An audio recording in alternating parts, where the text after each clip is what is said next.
on the latest Bigfoot Collectors Club, The Other Side. It's a Bigfoot Book Club episode where we discuss the survival horror / Bigfoot thriller Devolution by Max Brooks.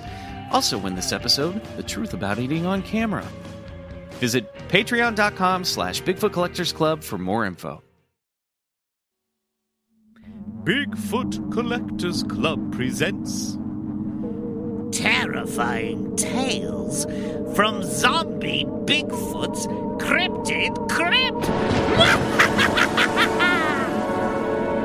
I know a ghost story about you.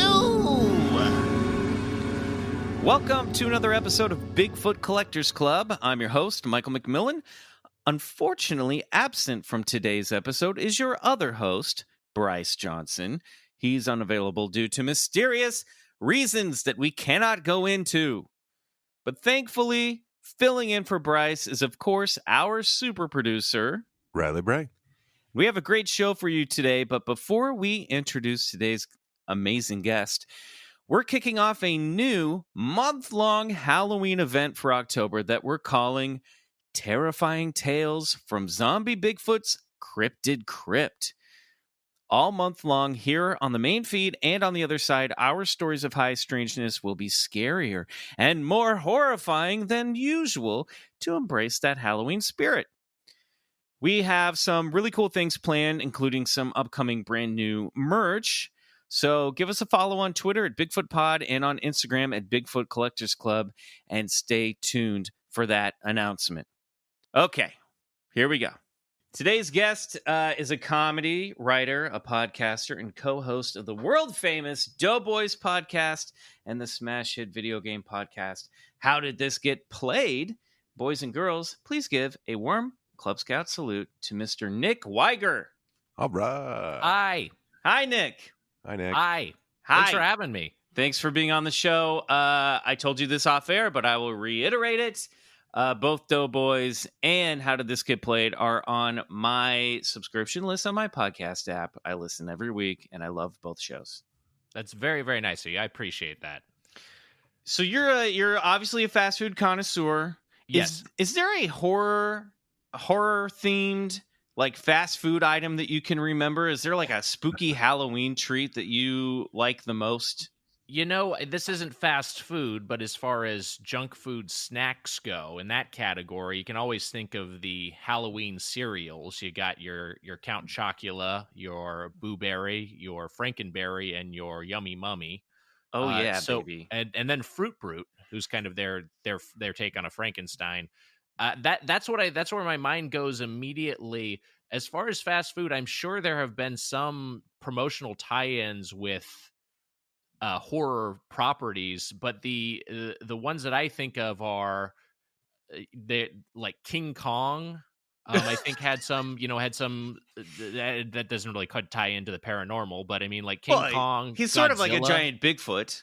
Yes, yeah, he is a giant Bigfoot. Godzilla, there was the Taco Bell promotion for that. Oh, yeah. I had the movie Congo, the Michael Crichton adaptation from the 90s. I had the Congo promotional Taco Bell watch, and I was wearing that for a while. Which is very exciting. Yeah. Amy, the talking gorilla. Yes, yeah, 100. Yeah, Amy, she drinks a martini in the film in a practical gag designed by the late magician Ricky Jay. Really?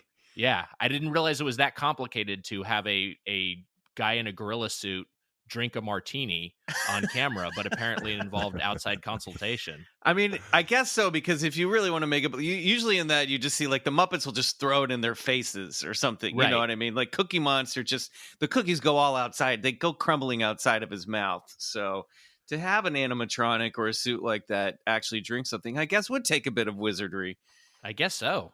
My favorite all-time fast food tie-in was the Triple Hero Burger that came out during Batman Forever at McDonald's. That was it was like three hamburger patties lined up on a McRib bun. And I think it was one of the only McDonald's burgers that I remember ever having mayo on it. So it was like a little weird, but I loved it. And that's when I discovered that I had a an affection for mayo on my Wow. burgers. I have a vague recollection of that, but it's rare for McDonald's to introduce a menu item specifically for a tie-in. Usually it'll just be like a Happy Meal toy. Yeah, So no, that's really something. They went all out, and I was in high school at the time, and I think I went in through the drive-through after school every day for Wow. well, I guess it was the summertime, so it was after work. I would just go. I got one of those like every day. It was disgusting, but God, I still think about that burger. Oh boy, oh boy, oh rules. boy. Video game wise, what are some of your favorite? I'm putting you on the spot here. I apologize. What are some of your favorite horror-based video games? Great question. You know, a recent one that I love and that I've raved about on my podcast along with Heather Ann Gamble and Matt Apodaca, who I do the show with, is Death Stranding, Hideo Kojima's game, which is it's sci-fi apocalyptic but has strong horror elements, and it has these creatures called. The lore of this game is incomprehensible, which I love. I love just how complicated it is. I love that I spent near 100 hours playing it, and I still can't really explain what's going on. Right in my wheelhouse. But so Kojima has this thing called, because it's just all, there's so much world building and there's so much. It's just a barrage of new ideas. And one of them is these things called BTs, Beached Things, which are like these otherworldly, they're like basically things that have died but have passed on to the next world, but you can still have some sort of interaction with, it's a fucking ghost. That's fundamentally what it is. But you need a baby that has been affected, that has been born to a dead mother, I believe, in order to detect them, because you need that connection to the outer, you need that that link. That umbilical link to the other side. So it's got this layer of like you're carrying a baby around that you have mounted on your your like sci-fi exoskeleton, and the baby will start crying and detecting when there are BTs nearby, when there are beach things, and then you can use your device to I think it's called the Obradec. What the fuck's it called? You use this thing to shoot out waves, and then you can see the BTs, and they are horrifying. They're extremely scary. Aren't they like big dinosaur-like creatures or something? Yeah, they're gigantic hulking abominations. But then also occasionally you'll run across like when you get closer to them, you can see they have more of a humanoid form, and then sometimes you will run across a baby. Like that is like it's the same thing, and it's a baby, and then the way you kill them is you sever their umbilical cord to the other side. Of course. Anyway, it's so complicated, but it's really great, and it's really immersive, I think, because like you're just like thinking about all these concepts the whole time. Man, I've listened to you guys talk about this on the show, and I have not played Death Stranding yet. And the more I hear you guys talk about it, the more I feel like I need to pick it up. I'm fascinated by the idea of like the scientists in that world who A, discovered the BTs, and then B, discovered how the method of detecting them was babies. Like who figured out that science? It's just so complicated, but everyone just like you'll hear something like that. There'll be like this large amount of exposition, which will come from a lot of times from a character named Die Hard Man, and Die Hard Man, who is the president, and of course, and wears a mask that covers the lower half of his face. The game came out before COVID, by the way. But anyway, so this mask wearing president named Die Hard Man will give you 5 minutes worth of exposition explaining a new concept, and everyone will just take it in stride. No one's ever like that's weird. It's just like, all right, sure, whatever. I just love that like everything you just described would not make it past like the pitch session of a TV writer's room. Like you would be fired immediately if you pitched any of these concepts.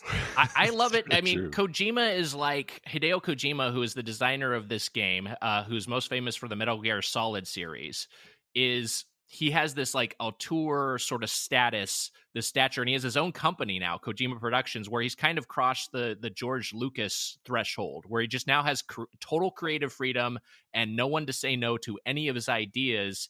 And as a result, you just get like total anarchy as his output, but it's great because you're not going to see like just a pure stream of someone's ideas, someone's like brain dump. Really, you see it so few places in any medium. Totally. That's a good point. Yeah. Oh man, I gotta check that out. I think my favorite horror game memory is when I think it's the first scary game I ever played was Resident Evil 4 on the GameCube. Oh yeah. And I remember when I bought it at the electronics counter at Target. I will never forget this. And the guy, the like teenager who was checking me out was like, "Oh yeah." He's like, "Whew, get ready for this one." I was like, "Really?" And he's like, "Oh man, this game is terrifying." And I was like, really really building me up as I bought it. I was almost like second guessing my purchase. And then as I was walking away, he goes, "Hey," and I turn around and he goes, "There's a shotgun in the tower in the village. You're gonna need it."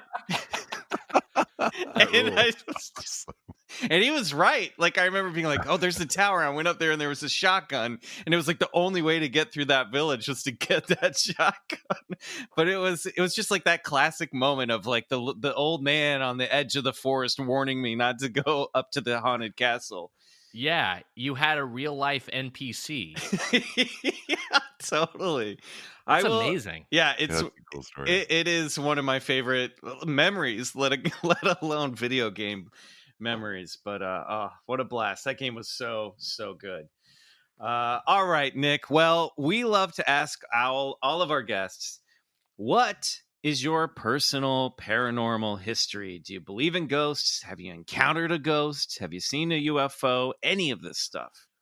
I don't really believe in ghosts, and I'm not like a huge like annoying skeptic about it, but I don't really like it's possible, but it's not. I don't really believe it. But the UFOs, aliens. Again, I think I'm one of the people who tends to just buy whatever line is like, well, this was actually just a high-speed aircraft that was being tested at low altitude or whatever. Like, I'll just be like, all right, sure, yeah, that's probably what happened. But I think alien life likely exists, but I don't think it's necessarily visited us. But again, I'm not like a huge annoying skeptic about that. It's possible. I haven't really had any paranormal encounters in person, that I've experienced firsthand. However, the thing that's maybe akin to that I've heard discussed in paranormal terms is I have sleep paralysis. Oh boy. Fairly often, less often these days, but had it a lot as a kid. It's still a 2 or 3 times a year occurrence for me. And sleep. Have either of you guys ever experienced it? Yeah, I have not, but we've talked. Yeah, Michael has. We've talked You've about experienced it a lot it. too. What? So my experience of it, and I'm curious, Michael, how much yours squares up with it. But it feels interminable. It feels like it's stretching on forever. Like I can't move. A lot of times it'll be like I'm like face down on my pillow, like I've rolled onto my stomach, and then that's when I get it. So I literally feel like I can't get air into my body. I can't make my lungs move, and I feel like I'm going to die, and I'm trapped there forever. And then also the other thing that's happened to me a lot with this is that I just get like this huge hulking silhouette. Like it looks like Juggernaut shadow, just like this gigantic thing with like a not really a head, but just like a gigantic rounded top to his body. Like his torso just kind of goes up and like a mountain, and then just like huge arms just sort of lurking over me. And wow. So that's what I associate. And then I'm just like stuck in that forever. And I'm trying weekly to make any sort of noise to alert, somebody to help me to try to get my wife to like wake me up. But no sound comes out of my lungs. So yeah, it's really, that's the most scared I ever am in my life is when I'm suffering from sleep paralysis. And then of course I'm not aware that I'm having sleep paralysis until after the fact. That's the thing that's always so fucked up about it, and just bad dreams in general, is why, if we've been through this before, why can't our brain just go, "Oh, Nick, you're just that hulking shadow beast. That's you've seen this before. It's gonna go away." Why don't our brains work that way? It doesn't make any sense. I feel like I should be able to recognize when I'm in a dream anytime I'm in a dream. I feel like it's like okay, in what situation would I be making pancakes with my third grade teacher? Like, I just Well, I don't know, Nick.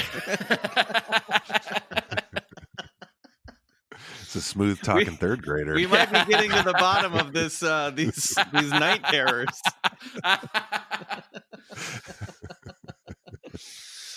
The screaming is also the worst part when you're trying to make a sound. Yes. It's so bad. Like, and you're married, so I'm this might be presumptuous of me, but I assume your wife is next to you in bed. I sleep alone most of the time, and so the only person I can call to for help is my dog, who's usually next to me. Because I think, like, if I can somehow like get Violet to wake up, then she'll wake me up. You know what I mean? So I'm always trying to like move my hand, and it's just like vibrating really badly and not moving, and I'm trying to like reach across the covers to find my dog to tap her awake. It's the worst. It's really and you know, like for me, I feel like every muscle's contracted. Like I can't I can't move anything. When I've had, and I'm not sure if it's sleep paralysis or just other bad dreams. I've had times when my wife Natalie has woken me up in the middle and then just sort of like known, she's at the point now where she knows to like just sort of like reassure me and calm me down. Like, it's okay, you're just dreaming, because I'll wake up in a state of complete panic. But I feel like I can't even make like, I can't even muster like a when I'm paralyzed, when I'm suffering from sleep paralysis. I just can't do anything. Yeah. But it's, yes. So do you ever see anything? Do you ever hear anything? Yeah, I'll do. I mean, I've told some of these stories on the show before, but like this started when I was really little, and now Me that too. I'm a grown up and see a therapist, it's basically I've learned that okay, this is one of the ways that my anxiety manifests itself, right? And when I was a kid, and I was a pretty anxious little kid, like I remember the earliest versions of this were I would wake up frozen in bed and my eyes weren't open, but I could sense that there were beings around my bed, and I would feel this light sensation up and down my arms. And I was like, they're touching my arms, and that's why when I was like in high school, I thought maybe I'd been abducted by aliens. Right. But, again, having gone through all this, talk therapy, I'm realizing like, oh no, this is a pattern that recurred my whole life. And then what would also happen when I was really stressed out, they kind of would move from that, sleep paralysis. And then the other version I have is that I instantly wake up and see a figure standing next to my bed. When I was a kid, it was E.T. It was a teddy bear that looked like E.T. But in my mind, in my eye, I saw like a high def resolution image of E.T. next to my bed. Yes. And I would scream, and then instantly it would all vanish. But then I was left with just like this adrenaline rushing through my body. That happened to me as a grown up too. I was filming a horror movie in Morocco. I think I told the story fairly recently, but there's a reason why I'm specifically telling you, Nick. I woke up and saw myself covered in blood with a bloody knife standing over my bed in the hotel I was staying in. And I screamed. I like threw my pillows, knocked over a lamp, ran. It was so bad that I ran into my bathroom and like locked myself in. I was like cowering in fear. Jesus, yeah. And I was just like really overworked and tired, and I was in a strange country. And Wes Craven was a producer on this movie. And the next day I was talking to him about it. And he goes, "Oh, you saw yourself?" And I said, "Yes." And God, what was the name of it that he said? I think he just called it a phantom. He was like, "That was your phantom. And next time you see it, ask what it wants." So, oh my God. Yeah, like very Wes Craven response. Yeah, right? Use it. Yeah. Yeah. So maybe next time you see the shadow knot, the big hulking beast, try to ask it in your sleep paralysis, maybe mentally, since you can't move your mouth. What do you want? What do you want? But yeah, just want to hang out. I've had those. Yeah, I just need a friend. I've had tons of that stuff. Usually, sleep paralysis will hit me when I nap in the middle of the day. Okay. And I feel like I will be in not a terrified version of it, but I'm frozen, and I will see out of the corner of my eye people come into my room and walk around my room and have conversations that I don't understand. I basically never nap, but when I have had naps, especially when I was younger, when it was more common, yeah, I would have it happen sometimes too. I think maybe a trigger for it could be just like getting really hot, maybe. Right. Maybe that's that's something that causes it. I have definitely had an element of it where I'm in my bedroom, I'm in wherever I'm sleeping, and I can't move, and yeah, stuff is happening around me. Whether it's the recurring looming hulking presence, or just something else, some other dreamlike thing that I just have no capability to react to. It's funny that you mentioned the ET thing from childhood, because I had a similar thing. So that same sort of specter that I see, it originally appeared to me when I was I think maybe 4 or 5, and it was like golden. It was it was like shining brightly like the sun and coming towards me. And I remember telling my parents about it in the morning. It was just this terrifying experience, and they were trying to calm me down. They were just like, "Oh, it was probably Big Bird." And I remember that's even worse. Yeah, That's I remember. horrifying. Well, this is the thing, because I just remember being like just knowing in my head, and I just be like, "It's not fucking Big Bird. Don't tell me it's Big Bird. I know I saw." Feed me these cover-up lies.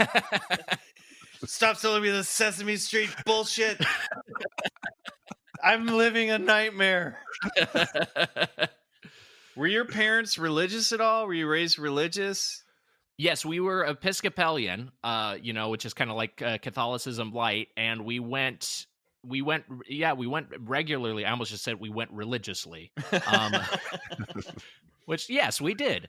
We went regularly to church basically until my brother became a teenager, and then maybe it was just too much of a hassle. And then we stopped going. I don't think my parents are really religious anymore, but they both kind of grown up with it. My mom especially, and so just kind of continued that. So yeah, Christianity was a big part. Again, not like a big Episcopalian is Episcopalianism is one of the looser sects. It's one of the more lenient, more progressive sects, and so SECTS, yes. I'm trying to say, and so it was never it's still a pretty liberal progressive household, but yeah, that was definitely we definitely were a church going family. Because I just feel like the golden light thing that a lot of parents would be like, "It was an angel, Nick. Oh, Nick, yes, it was an angel. An angel came to visit you." I don't know why your parents are from Texas, but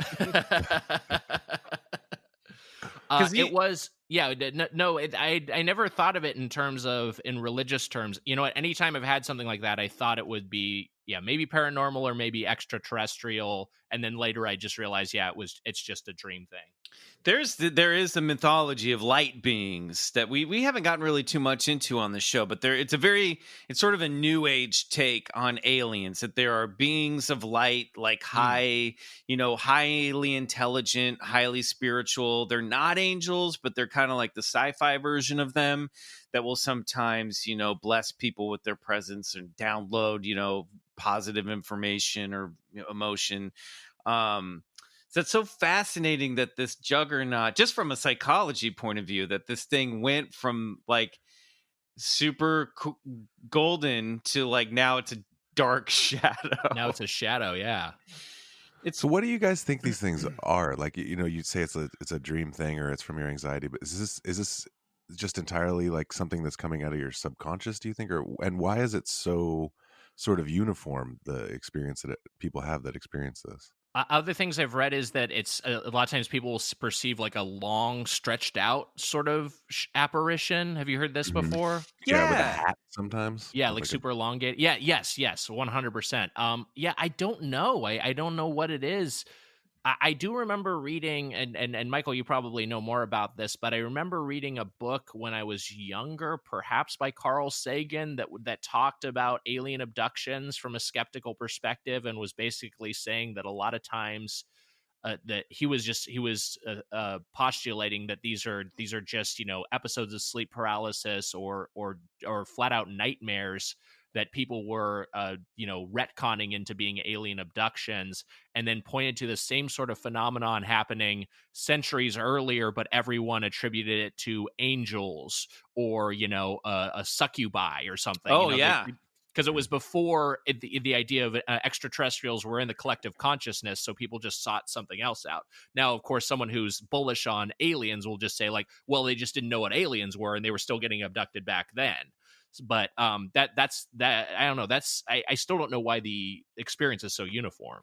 Yeah, that's the whole Jacques Vallée point of view. Well, Jacques Vallée, the writer, wrote Passport to Magonia, and he basically traces these extraterrestrial encounters all the way back to biblical times. And it's like they were angels and demons, they were succubi, then they were fairies, now they're aliens. Got it. And for a brief period, they were like people from San Francisco flying around in like magical airships, before the airplane was invented. So there's this like strange history of the phenomenon, and then, but even in that, you'll get some like, they aren't all sleep paralysis things. They're like living, breathing, waking interactions or encounters, with some sort of manifestation of some kind, whether it's a hallucination or it's some sort of, extra dimensional intelligence manifesting itself. Because, one of the things that I think about, Nick, I'd actually be interested to hear your perspective on this in terms of just nature of reality in general,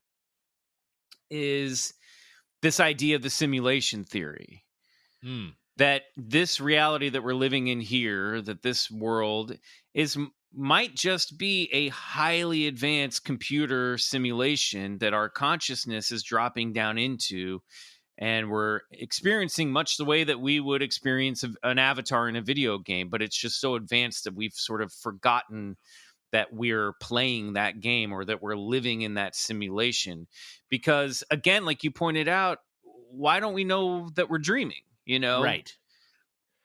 I mean, my thing on the simulation theory is it's almost, I guess this is a cop-out, but it's almost like irrelevant to our lived experiences, right? It's just like there's just it doesn't, how can it affect anything? And is it less meaningful ultimately if it is just a simulation? I don't know. I feel like this is, I still feel like like life is worth something, even if it is just like, I guess, essentially someone else's creation. I don't know. I feel like there's no real way to know. I probably am, again, I fall on the skeptical side, but not completely ruling it out. I would love to die and be greeted with an end of life stats screen that has yeah, all the names I've learned, all the number of dogs I've petted, just a kind of summation of all my experiences. And then I'd love to start a new game plus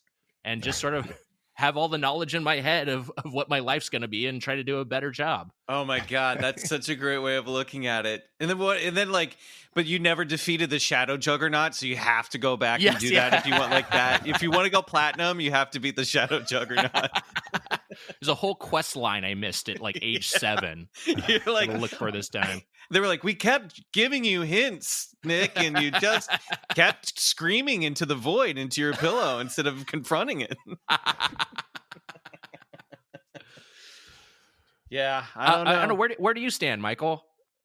I don't know. I mean, obviously, I think such a majority of this stuff comes from our subconscious or unconscious or the Jungian collective unconscious, that there's so many forms that just universally that, we're all different people, but we all basically have the same hardware, so I'm not surprised that so much of the hardware outputs, creates, this similar visions or similar nightmares. And, God, as you were talking about the stretched out thing, I was listening to a podcast, and now I can't remember whose it was. So I was like, maybe Marcy and Betsy's. I don't know. Maybe it was on one. I don't know why it would be on one of your shows, but there's this. I recently heard this theory that humans are really bad at creating faces in their mind's eye, so that when you are hallucinating, you're seeing like shadow beings. They'll oftentimes be stretched out or elongated as your like mind's eye is trying to create a face that you can actually look at. So that sort of might what creates the shadow being, or the man in the hat, or the man in the tall hat that stretches out. But then again, if you look at it from the flip side, we have a recurring guest on the show. She's a medium and an intuitive named Adela Levine, and she's very talented. She's very cool. She's very smart. She's down to earth, and she tends to float that, well, when we're in the sleep state, we're also in a different state of consciousness that does allow us to peek into the other realm, or the spirit realm, or the dream world, and it's an altered state of consciousness that does allow you to see behind the veil a little bit. So it's possible that there is some sort of consciousness behind that shadow juggernaut that's hanging out with you. You know what I mean? Wow. There might be some validity to Wes Craven telling me, ask it what it wants. Yeah. I kind of wonder if maybe it just can't be both, like if you accept that there's a multiverse and then there's this sort of infinite potential, then, if you're having a hallucination, but that hallucination is seeing a potential reality. So maybe, it's sort of that, maybe the dream world or whatever is kind of our playground for looking at the multiverse or something like that. And then these sleep paralysis things are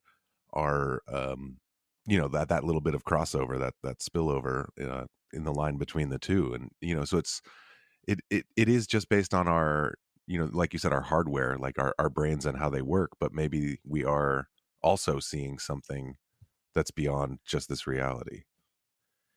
Do these theories stack? Is there anyone who's like, we are in a simulation and that explains the alternate universes because those are different versions of the simulation being run that you can are there, I don't know how at what layer or what level these things start being layered atop each other. Yeah, I think you just did it, right? Yeah, wow, okay. I think that's the Wiger theory.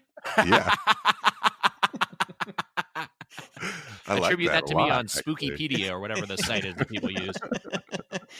Yeah, I don't know. Sometimes I think that maybe it's I don't know, that maybe some of these like aliens or creatures are either bots in the game, or sprites that can interact with us the way, that they're sort of like programmed in there.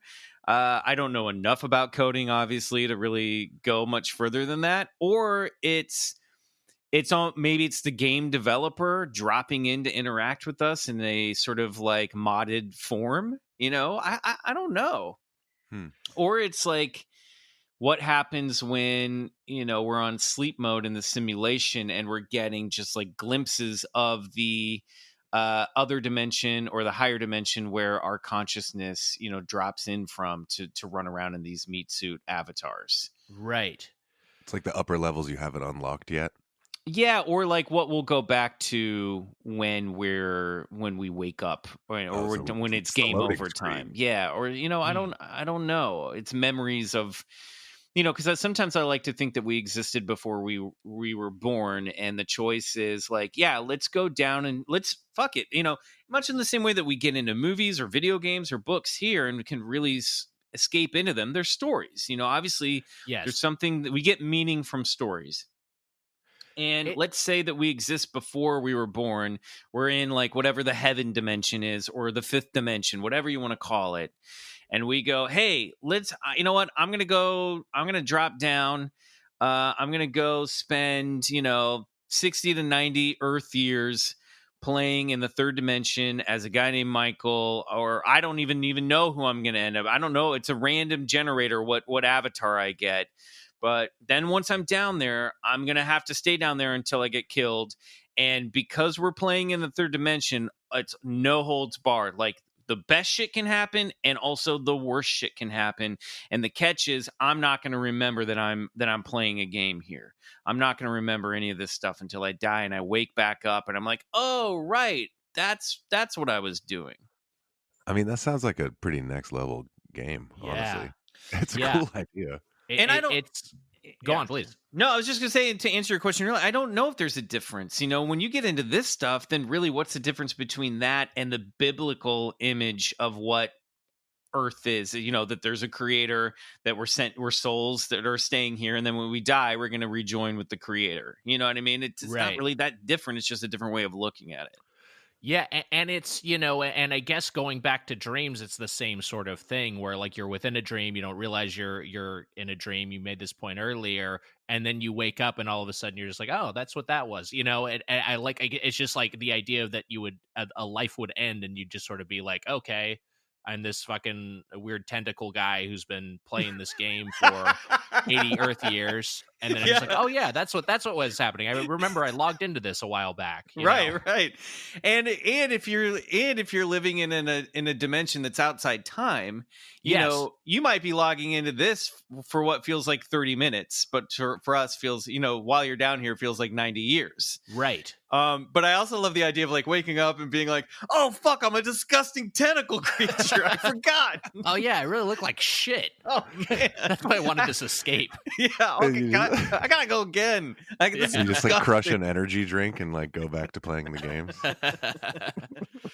It's interesting that because some of the things that are, you know, just expanding on what you guys were saying, like the equivalent of what the simulation would be, like an MMO, like, you know, classic example, World of Warcraft has elements of, if you die in World of Warcraft, you become like you become like a spirit, an observer, and then you're just sort of you know, your job then is you can't really interact with the world in the same way, but you can move around and eventually retrieve your corpse and then re-enter the world of the living. And, you know, that's the thing a lot of games have, which is like, okay, that's partly, I get, you know, that's informed, I guess, by, you know, mythology and folklore and what we have. But I mean, I guess there's a world where, like, what we have in our world was created as part of the simulation. You know, the idea that, like, ghosts are appearing and stuff, like, that's like that's an element that was just designed in. Right. Because you see it in games that get designed now. And so it's, you know, like, it's kind of a chicken and egg thing, I guess. Yeah, and it's like the Fallout 76 stuff where you can find cryptids, you can find sheep squatch, you can find, like, you know, the snallygaster and stuff. It's just have you been playing Fallout 76? I haven't, but we've had a lot of listeners and research. It pops up in our research all the time, just because now there's so many of these cryptids in that game. Should I be playing it?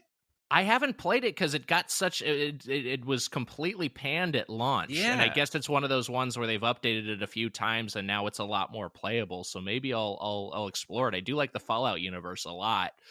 But I was just so turned off by the initial impressions. Yeah, me too. That's why I didn't pick it up. But now I'm like, I don't know if Bigfoot's in this thing. I kind of want to play it. Like, I would just play it just so I could go find the cryptids. Right. And there's some really obscure ones in there too, like the Grafton Monster that, like, you know, it's probably one of our least listened to episodes. You know what I mean? Deep cut for sure. What's the Grafton Monster? Grafton Monster was in, I think it might have been Ohio. Let me take a look about where Grafton was. But it oddly, strangely, and I did not plan this, Nick, it's a hulking-like creature that seems to have no head. Wow. Yeah, it's a lot like the Juggernaut. If you're near a computer, just Google Grafton Monster. I'm gonna do that real quick. And the first thing you're gonna get is the Grafton Monster from the Fallout 76, because now there's more stuff about that on the internet than the actual Grafton Monster. But it was in the West Virginia hills. This is the fucking thing. Dude, this is so similar to what I see. It's, you know, the Fallout version is asymmetrical, which is not my experience. But this I'm looking at some of the other artist renderings of it. I'll read you a description that I just pulled off a random website. This is from West Virginia Explorer. the Grafton Monster, formerly a railroad boomtown, Grafton, West Virginia, today seems somewhat an anomaly, a village of big city architecture locked in a territory of small farms and dense woodlands. Through these woodlands prowls a monster, some say. The legend of the Grafton Monster has endured since the 1960s when sightings were at their peak. The man-like beast is said to be akin to a Bigfoot or skunk ape. According to the book Monsters of West Virginia, eyewitnesses have estimated that it stands between 7 and 9 feet tall. It is Wow. cloaked in pale skin that is slick like that of a seal. But it has no discernible like head, like its head is hunched down, embedded like in its shoulders and chest. Can I just say real quick to the Grafton Monster, if you're listening to this podcast, just leave me alone. Get out of my dreams. Well, Nick, I'm a big bird. I'm not.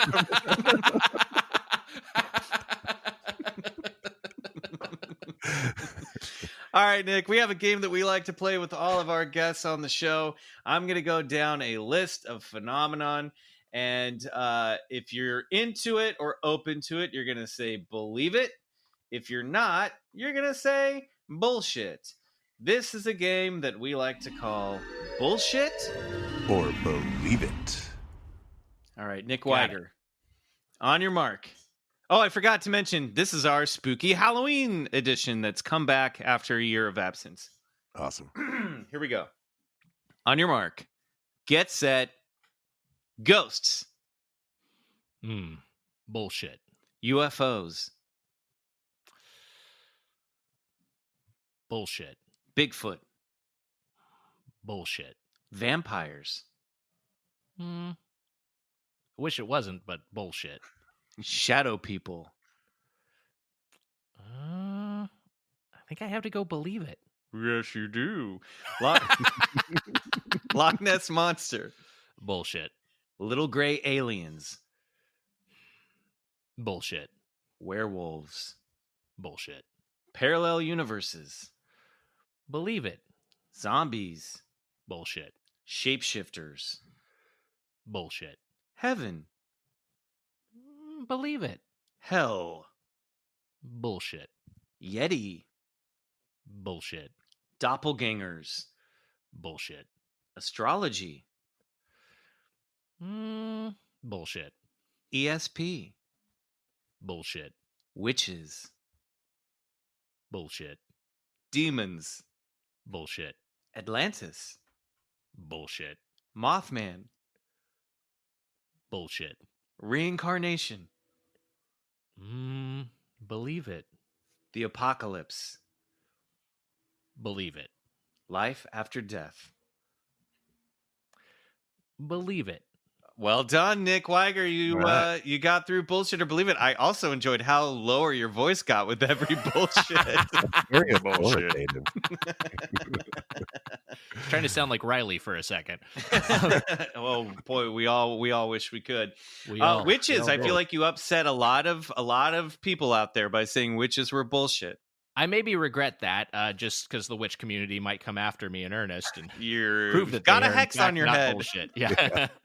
That no, and astrology, that's a dangerous position in Los Angeles to call It's- bullshit on. yes. I know some. I know some people who do astrology and I think just being confronted with a binary of true or false, I'm Yes. going to be a little bit more inherently skeptical, but I think I'm open to most things. For me, the clearest bullshits are like the Loch Ness Monster and Atlantis. Those are ones where it's just like, come on. Everything else, I'm just like, well, I guess there's a possibility. Atlantis is just, and we really haven't done a big research on this. So, you know what, guys, I might change my mind. But just from its popularity at the turn of the century and during like the New Age wave that was happening in the 20s and 30s, Atlantis really just seems to be like a made up place where white people can say they descended from. You know what I mean? It's like Right, Wakanda. we're like, yeah, it's like, I don't know, guys. This is just I don't know. You're from Western Europe. That's where you're from. You're not like ascended from high masters of a highly advanced society. I'm sorry. I think the results are in the in the pudding here, everybody. Yeah, no kidding.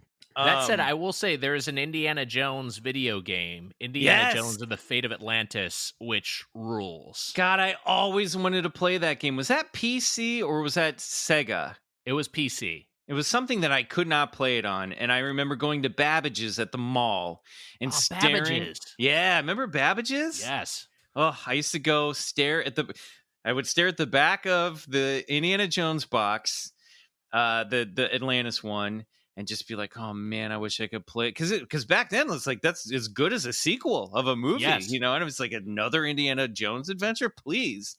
And then it's well written too. It's like it's not it's not a movie caliber, but it's like it's got a good script. Oh man! And then the other box that I would stare at, and only the front of it because I was too scared to pick it up, was of course Leisure Suit Larry.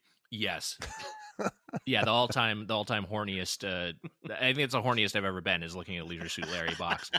I will say that is a thing that I miss about retail because I love, obviously digital delivery is so much more convenient, but man, the idea of going to a video game store and then just like looking at boxes of games you covet but cannot buy, cannot play for what you don't have that system, or you like it. There's something to just like the temptation of that I'm denied this thing, but I just want it. Like I'm gonna crave it so much. I don't know, and like you have positive memories of that. Yeah. One thing I'll say about Indiana Jones and the Fate of Atlantis, which is it's great because it's it's a point and click adventure game, so it's got like these puzzles that you solve. But if you think of them in terms of it happening in an Indiana Jones movie, it's so bananas. For instance, there's a time there you smuggle yourself aboard a U-boat, which is very Indiana Jones. You could absolutely see that happening. Mm-hmm. But then there's a point where you have to distract a one of the guards who's on the U-boat, and the way you do it is by making a tasty sandwich. And so you find some salami and you find some bread and you find some condiments and you assemble a sandwich and you leave it out, and he's like, that sandwich looks good. And then he's so distracted by the sandwich he's eating that you can sneak past him.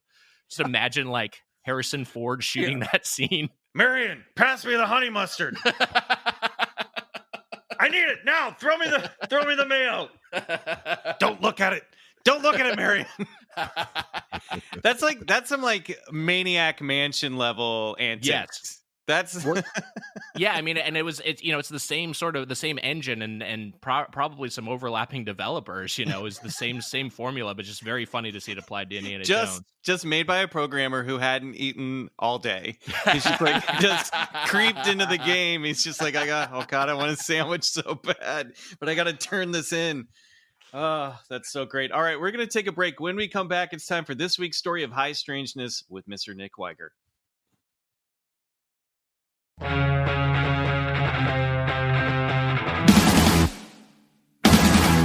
All right, Riley, let's open Zombie Bigfoot's Cryptid Crypt for this week's terrifying tale. Here we go. Here we go. Riley, give us some spooky music. And we're off. In 1924, a classic Beaux Art style multi-story hotel in downtown Los Angeles was erected.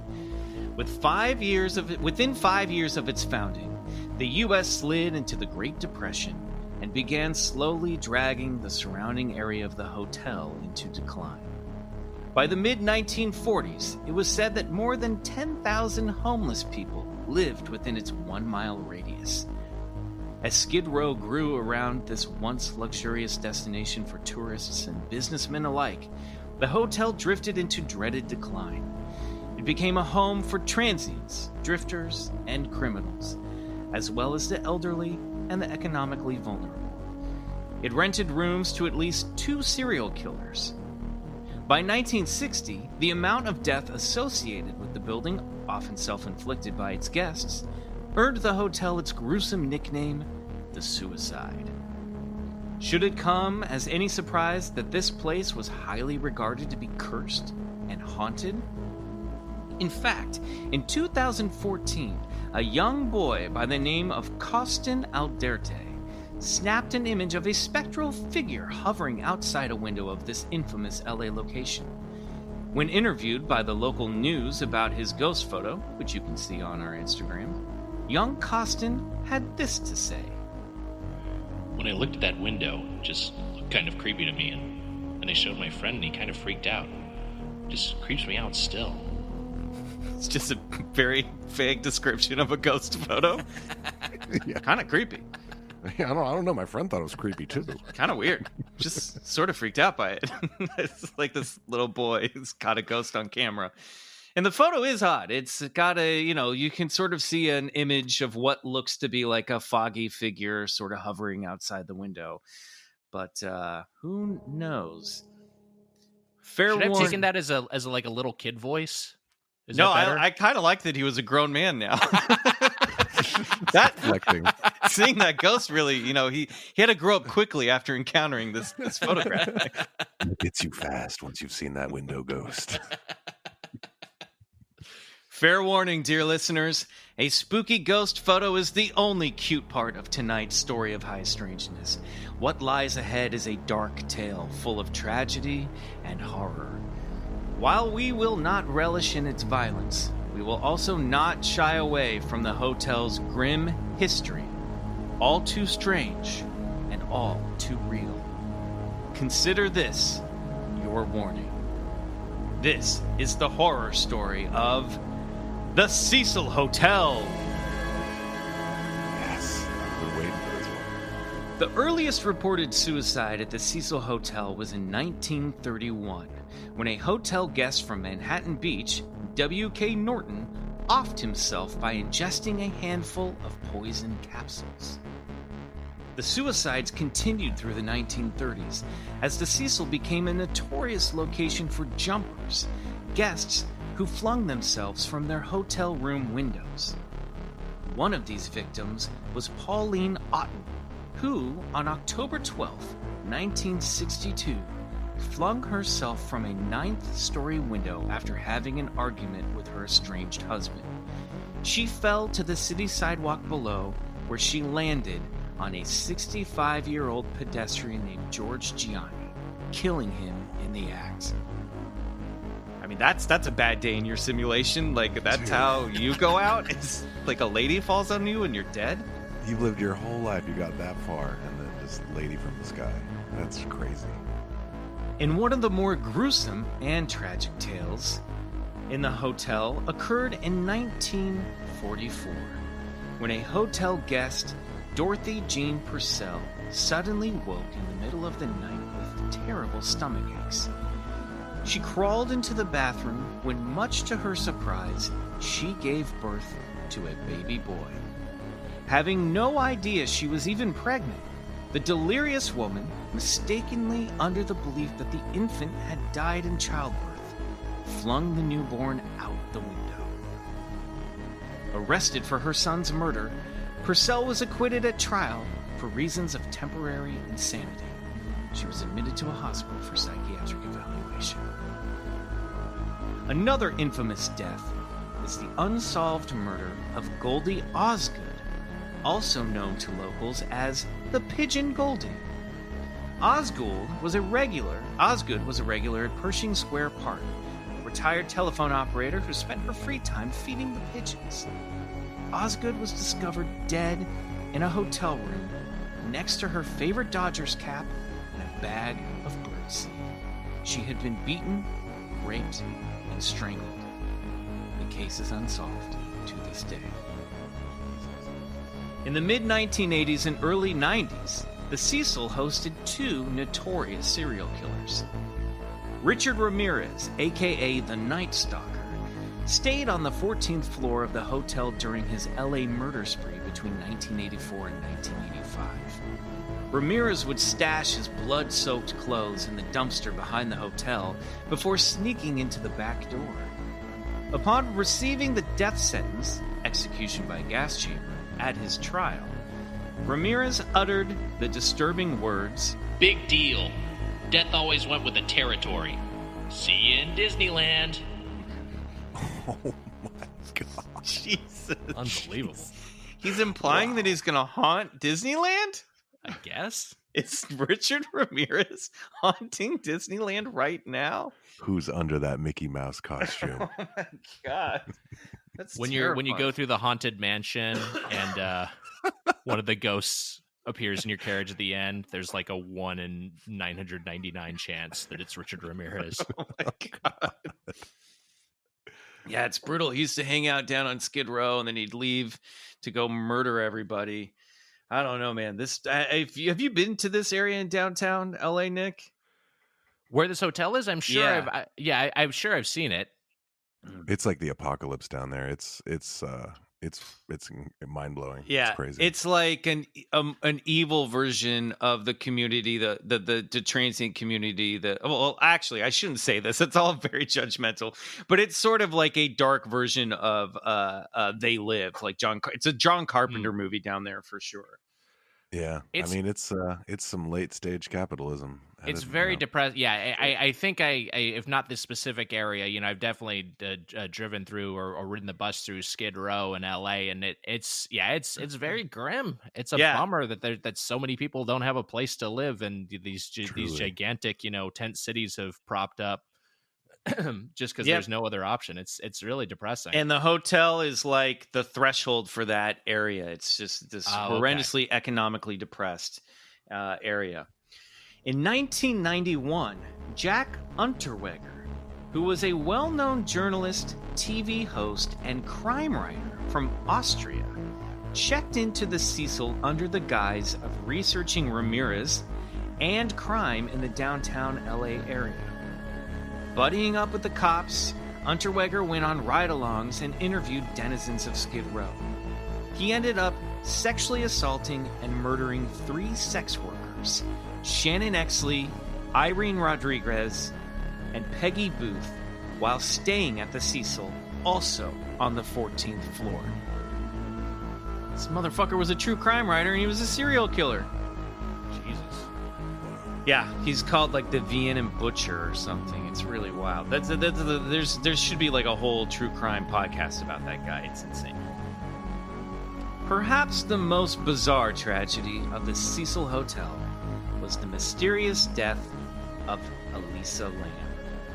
In January 2013, Canadian tourist Elisa Lam, a 21-year-old student of the University of British Columbia, was traveling alone on a student's budget when she checked in at the hotel, which had by this point been rebranded as the Stay on Main Hotel and Hostel. Described as sweet and intelligent, Elisa was traveling on her own during a West Coast tour of the U.S. A part-time art and fashion blogger and mental health advocate, Elisa suffered from bipolar disorder, which might explain her erratic behavior captured in an elevator security camera footage from the Cecil Hotel that went viral in 2013. Elisa was on medication and forthcoming about her struggle with mental illness on her Tumblr, which cites this quote from Fight Club author Chuck Palahniuk. You're always haunted by the idea you're wasting your life. He said it so casually. Yep. Elisa's parents, immigrants from Hong Kong, were keeping in touch with her every day during her vacation. She routinely called them on a daily basis to let them know where she was and that she was okay. So when they did not hear from her on January 31st, the day Elisa was supposed to check out and head north to Santa Cruz, they contacted the hotel to check in on her whereabouts. Elisa was last seen on January 31st. Hotel staff claimed she was alone. Elisa shopped at the last bookstore where she bought presents for her family. The manager, Katie Orphan, described Elisa as outgoing, lively, and very friendly. In other words, no signs of suicidal ideation. Orphan told CBS LA, it seemed like she had plans to return home, plans to give things to her family members and reconnect with them. Hotel manager Amy Price informed investigators that Elisa had originally been assigned to a hostel-style room.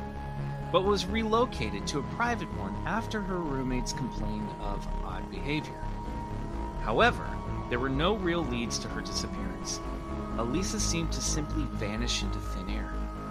Police found her laptop and personal belongings in her room, so there was a theory that she never left the hotel at all, at least not by her own will. Elisa's family flew in from Canada to help assist in the search. On February 15th, still no sign of Elisa, police released a roughly 4-minute video that exploded on YouTube, attracting the attention of true crime enthusiasts and conspiracy theorists alike. In the video, captured on the day she disappeared, Elisa is seen walking into an elevator and acting radically. She scans the elevator buttons and cowers in the corner as if hiding from an unseen pursuer. Lamb then starts peeking out of the elevator door before finally stepping out into the hallway. Her hands gesticulate in a strange manner. At one point, she sweeps them across the air repeatedly, as if stroking the back of some large, lumbering, invisible animal. She gestures to an individual outside of the camera's POV before finally stepping out of frame. Now, if you've watched this video, it's really creepy. It's one of the creepiest videos in recent memory. And it looks like she's talking to somebody, but you can't see who it is. You know, some people think that there's some sort of paranormal activity taking place here, that maybe she's seeing someone that's invisible. Obviously, people think that she might be having a manic episode. But it's just a really creepy video. Nick, what were your impressions while watching that? Yeah, I mean, it's upsetting. I also I read a little bit about this, that there's some theorizing that there's maybe someone off screen who's hidden in, you know, perhaps unintentionally, or perhaps the video was manipulated to edit them out. Yes. And because I guess there's no timestamp, and so they're not sure how much of it is you know, how much of it is continuous, if there's a chunk maybe lifted out of the middle when she steps out of frame. Yes, exactly. Armchair internet sleuths lobbed theories that ranged from a bad drug trip to a mental breakdown to demonic possession. Someone or something had disturbed or frightened Elisa, but what? Conspiracy theorists pointed out that frames of the video seemed to be missing, and at certain points the video was sped up or slowed down, implying a potential cover-up. Then, in the days after the video release, hotel guests started to complain about the water. The front desk was getting complaints that the tap water tasted strange, and in some cases was dark brown or black. A hotel maintenance worker by the name of Santiago Lopez traveled to the top floor of the Cecil, unlocked a door using a special key card to access the stairway to the roof, turned off an alarm that would trigger any unauthorized person's trespassed, made a sandwich to distract a Nazi. Just kidding.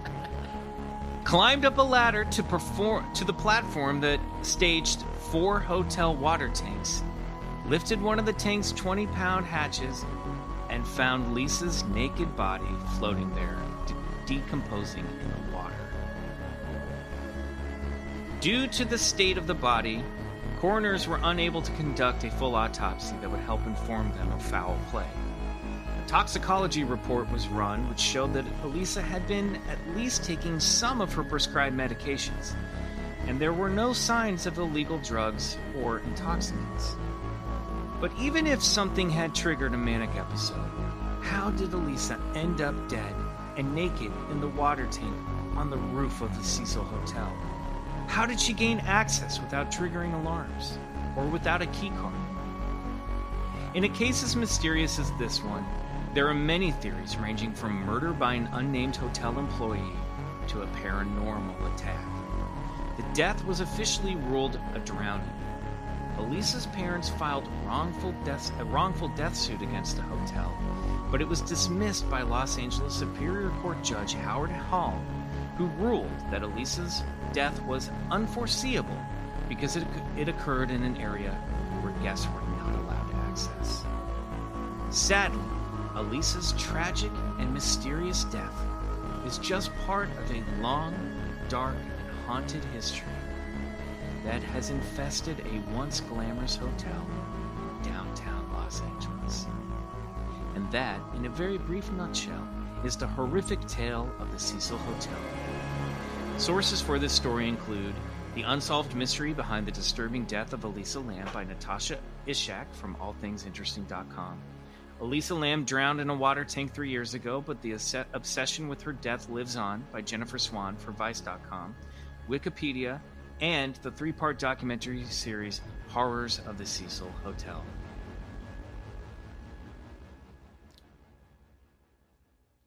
Nick Wiger, what the hell is that?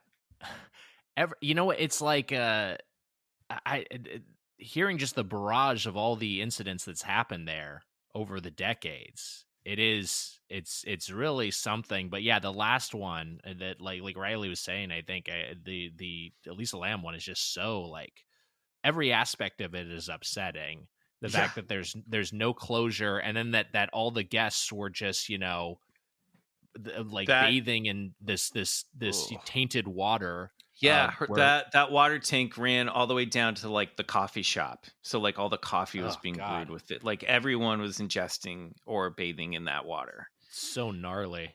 It's terrifying, and it's so sad. And this is like a real person that this happened to. Right. And all of these people, you go to the Wikipedia and there is a list like the length of my arm of just everyone who has died in that hotel. And you have to assume that sure, there's people that die in areas all the time that we don't hear about, but just the amount of suicides that were happening after the Great Depression and during the Great Depression at that hotel were alarming.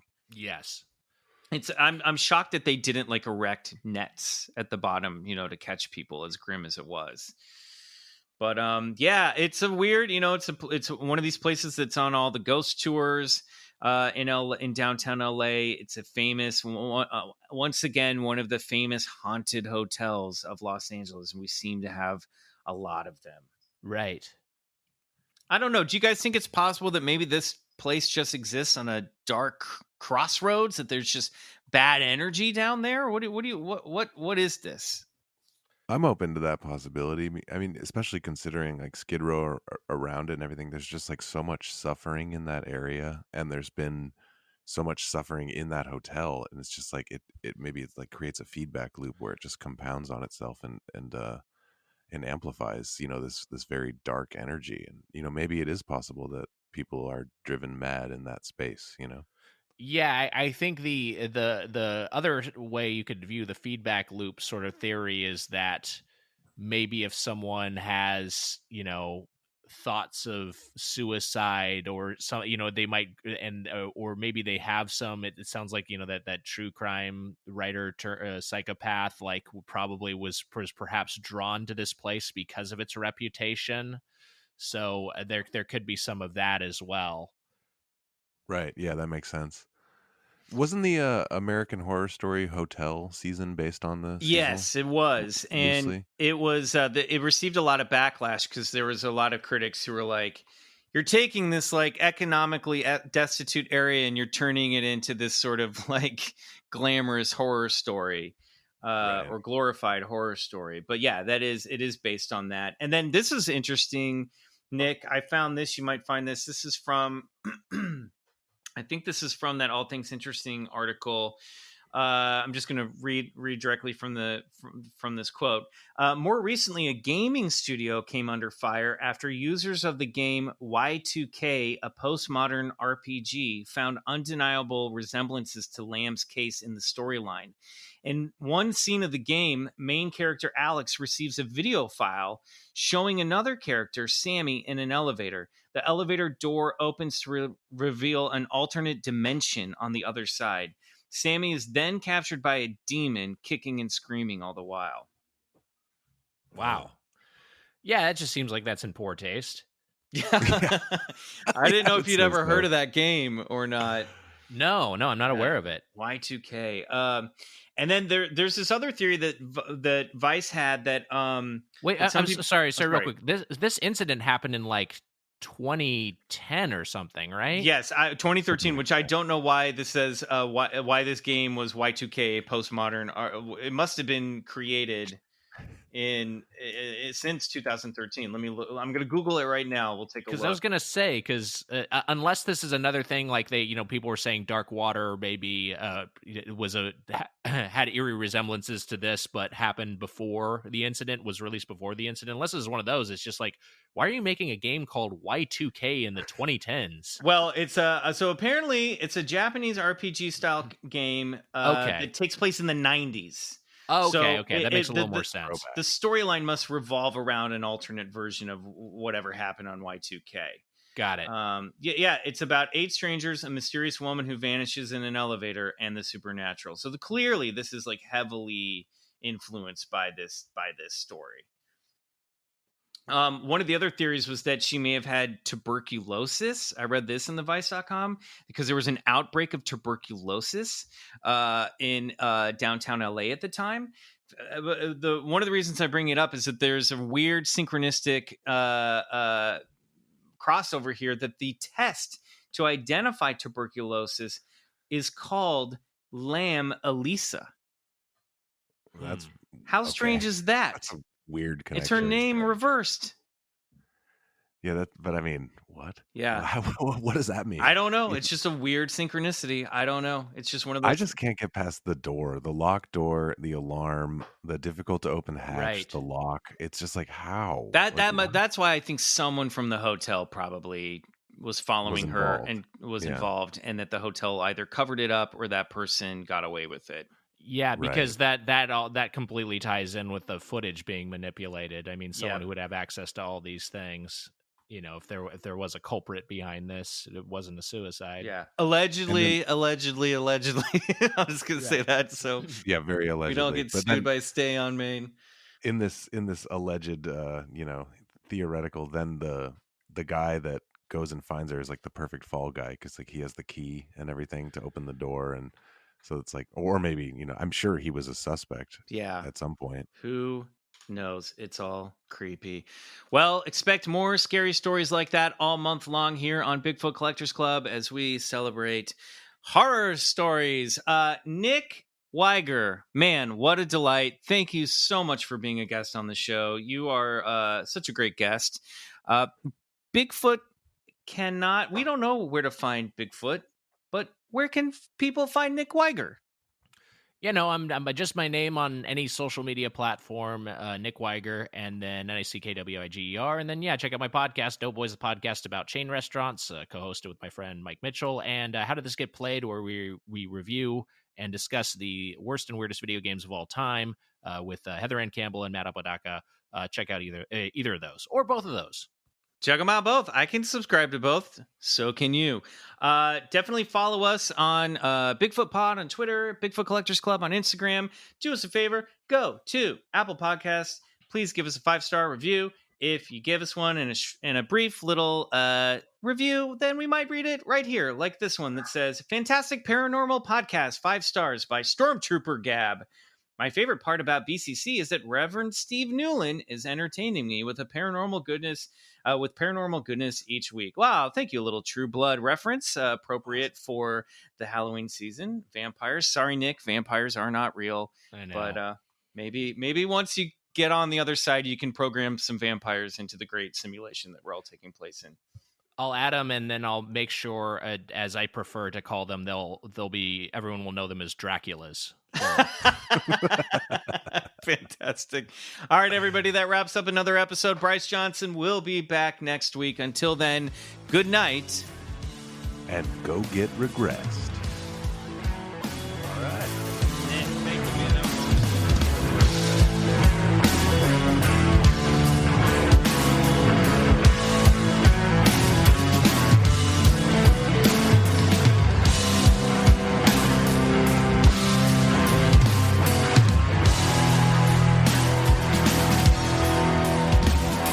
Bigfoot Collectors Club is produced by Riley Bray. Our theme song is Come Alone by Suneaters, courtesy of Lotuspool Records. If you like the show, please rate and review us on Apple Podcasts. It really helps get the podcast to more listeners. To support the show, check out our Patreon page at patreon.com/BigfootCollectorsClub and unlock multiple reward episodes every month.